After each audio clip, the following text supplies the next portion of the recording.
নমস্কার বন্ধুরা, সবাই কেমন আছেন? আশা করি খুব ভালো আছেন। আপনাদের আশীর্বাদে আমিও খুব ভালো আছি। কাকলির আরেকটি নতুন ব্লগে আপনাদের স্বাগত জানাই। সব দেখে তো আপনারা বুঝতেই পারছেন, আজকে আমার বাবার দিবসী। আমরা তো দিবসী বলি। আপনারা কি বলেন বন্ধুরা? জানাবেন।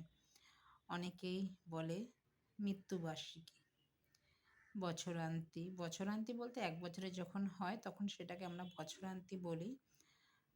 আপনাদের মধ্যে কে কোন নামে এইটাকে জানেন আমাকে কিন্তু কমেন্টে জানাবেন। সকালেই উঠেছি আজকে। অন্য দিনের থেকে আজকে একটু সকালেই উঠেছি। দাদা বাজারে গিয়েছে আর এখানে কালকে আমি ফল নিয়ে এসেছি। সকালবেলা ঠাকুরের বাসনটা আগে মেজে নিয়েছি। যেহেতু আজকে বুধবার, মেয়ের স্কুল আছে। স্কুল পাঠাতেই তো হবে। সকালবেলা একটু কিছু রান্না করে দিয়ে তারপরে কিন্তু এখানে এসেছি ঠাকুর ঘরে। ঠাকুরের বাসন, রান্নার বাসন সব কাজ করে এসেছি। আজকে সুন্দর করে পুজো দেব বাবার আত্মার শান্তির কামনার জন্য। মাকেও দেখিয়ে এসেছি। আমাদের ও বাড়িতেও হবে, প্রত্যেক বছরই হয়। বাবার দিনটি, এই দিনটি খুবই আমাদের জন্য দুঃখজনক। তাও তার আত্মার শান্তির কামনার জন্য আমাদের এই আয়োজন। সে যেন আর এই পৃথিবীতে জন্মগ্রহণ না করে, তার জন্য গোবিন্দর কাছে আমরা পুজো দেই, নিবেদন করি তার উদ্দেশ্যে। সে যেন আর এই ভবে যেন বাবার জন্য এই পৃথিবীতে এসেছি, এত সুন্দর পৃথিবী দেখছি দু চোখ ভরে, কত আনন্দ করছি, উপভোগ করছি, ভোগ করছি এই বাবার জন্যই। আর বাবার জন্য যদি এইটুখানি না করি তবে ছেলে মেয়ে সন্তান হয়ে আর কি করলাম। প্রত্যেকটি বাবা মার জন্য যাদের আছে তারা বাবা মাকে খুব যত্ন করবেন, আর যাদের নেই আমার মতন তারা এইভাবে তার আত্মার শান্তি কামনা করতে পারেন। তারাও ভালো থাকবে, আপনারাও ভালো থাকবেন। গোবিন্দকে যা আমার আজকে জোটাতে পেরেছি গোবিন্দকে নিবেদন করলাম, পুজো দিলাম, আরতি করলাম। এবার আবার বেরোতে হবে। মা অনেক করে বলেছে আসতে, মানে ওই বাড়ি এখন যাব। মেয়েকে তো স্কুল পাঠিয়ে দিয়েছি, মেয়ে আসার আগেই আমি ফিরে আসব। মেয়ের ছুটি হবে 5:30, আস্তে আস্তে প্রায় 6টা বেজে যাবে।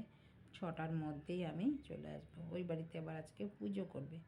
যেহেতু আমার বাবা সরস্বতী পুজোর পরের দিনকে, মানে শ্রী পঞ্চমী থাকতে থাকতেই আমার বাবা গত হয়েছিলেন, তো মা সেদিনকে ভোগ দেয়, তিথি অনুযায়ী দিয়েছে। আর আজকে বাবার মৃত্যুবার্ষিকী যে ডেটটা পড়েছে সেই ডেটটা অনুযায়ী আজকে ওই বাড়িতে যজ্ঞ, হোম যেটাই বলেন, নারায়ণ পুজো, গোবিন্দকে ভালোভাবে সুন্দরভাবে গোবিন্দকে প্রার্থনা এইগুলো সারবে। তো মা বারবার করে ফোন করে বলছে আয়। যাই, প্রত্যেক বছরই যাই। কিছু কিছু বছর আবার যেতেও পারি না, যখন সময় হয়। মেয়ের পড়াশোনা থাকে, অনেক সময় পরীক্ষা থাকে। এবার পরীক্ষাটা পিছিয়ে গেছে বলে তো যেতে পারবো, যাব। চলুন, আমার কিন্তু সুন্দর করে আমি সাজিয়ে দিয়েছি। আমার বাবা কিন্তু ফুল খুব ভালোবাসতো, তো ফুল ওনার মনের মতন ফুল দিয়েই সুন্দর করে সাজিয়েছি। আমার বাবা খুব কিন্তু শৌখিন ছিল। আমি আমার বাবার মতন আমিও কিন্তু খুব শৌখিন।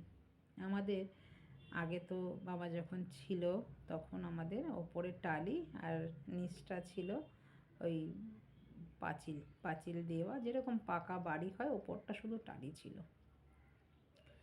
তখনও আমার বাবা কিন্তু খুব ঘুরতে ভালোবাসতো, তো খুব ঘুরতে যেত। বছরে 1-2বার তো ঘুরতে যেতই। আমার মা বলতো ঘুরলে হবে, মেয়ে বিয়ে দিতে হবে, ছেলে বিয়ে দিতে হবে, ছেলের ভবিষ্যৎ করতে হবে। বাবা বলতো সব হবে, আমি কারোর ক্ষতি করিনি, আমার ছেলে মেয়েরা কখনোই খারাপ থাকবে না। সত্যি এখনও আমার বাবার আশীর্বাদের জন্য আমরা কোনো ভাই বোন খারাপ নেই, সবাই ভালো আছি। কিন্তু আমার মা অসীম সহ্য ক্ষমতার জন্য আজকে আমাদের সব কিছু সুষ্ঠু মতন হয়েছে। আমার মায়ের মতন মানুষ বলে এখনও আছে। আমার মায়ের মতন আমরাও হয়তো হতে পারবো না। আমার মা বড়দিকে বিয়ে দিয়ে গেছে বাবাই, মা কিন্তু আমাকে বিয়ে দিয়েছে, আমার দাদাকে বিয়ে দিয়েছে, তার 2 নাতনিকেও বিয়ে দিয়েছে। আমার মা কোনো দিন নিজের জন্য কোনো দিন কিছু ভাবেনি, জানেন, সব সময় খালি আমাদের কথাই ভেবে এসেছে। চলুন, রেডি হয়ে গেছি, এখন বেরিয়ে যাই। ও বাড়িতে যেতে হবে তো, আবার তো মেয়ে যখন আসবে তার আগে আমাকে ফিরে আসতে হবে। অনেকটাই দূর, প্রায় ঘন্টাখানেক লাগবে।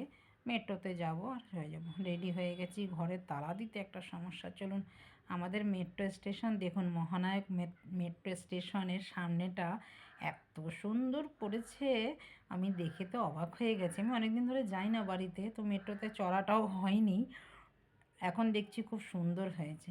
চলুন, বলতে বলতে পার হয়ে চলে এসেছি বাপের বাড়িতে। চলুন এখন ভেতরে যাওয়া যাক। আমাদের ঘর এখন রং করেছে।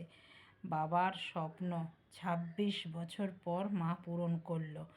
মা বলেই সম্ভব হলো, হয়তো হতো না। আমাদের ঠাকুর ঘর বাবা যেই রকম চেয়েছিলেন সেই রকম 26 বছর কেটে গেল। এই হলো, সুন্দর করে ঠাকুর ঘর করেছে। ওই যে আমার বাবা দেখুন, রাধা গোবিন্দ আপনারাও দেখেছেন আগে। আমার মায়ের যখন একটু অসুবিধা ছিল মাঝখানে, আমি কিন্তু আমার বাড়িতে নিয়ে গেছিলাম এই রাধা গোবিন্দ গোপালকে। আর তারকনাথ আছে আমার বাবার হাতেই, এই ঠাকুর বৃন্দাবন থেকে এনেছেন আমার বাবা, প্রতিষ্ঠিত করা হয়েছে। তো এখন যজ্ঞ হবে, পুজো হয়ে গেছে, তখনই আমি ঢুকেছি, এই জাস্ট ঢুকলাম, এখন যজ্ঞ হবে। তো যজ্ঞটাও আপনারা বন্ধুরা দেখতে থাকুন, আপনাদেরও খুব ভালো লাগবে। গোবিন্দ সবার মঙ্গল করুক, সবার মনের বাসনা পূরণ করুক, আর আমার বাবার আত্মার শান্তি কামনা আপনারাও করুন, আমরাও করি। তো চলুন, পরের ভিডিও আবারও আসবে। একসাথে এত ভিডিও দিলে লেন্দি হয়ে যাবে, তো ভিডিওটা দেখতে থাকুন, আশা করছি আপনাদের খুব ভালো লাগবে। আর ভালো লাগলে আমার পাশে থাকার অনুরোধ রইল। যারা আমার চ্যানেলে নতুন আছেন তারা চ্যানেলটিকে কিন্তু সাবস্ক্রাইব করে রাখবেন, পাশে থাকা বেল আইকনটিও প্রেস করে রাখবেন। তো দেখা হচ্ছে আবার নতুন একটি ব্লগে। সবাই ভালো থাকবেন, সুস্থ থাকবেন। আর ভিডিওটি ভালো লাগলে লাইক, কমেন্ট, শেয়ার করে পাশে থাকার অনুরোধ রইল। নমস্কার, টাটা।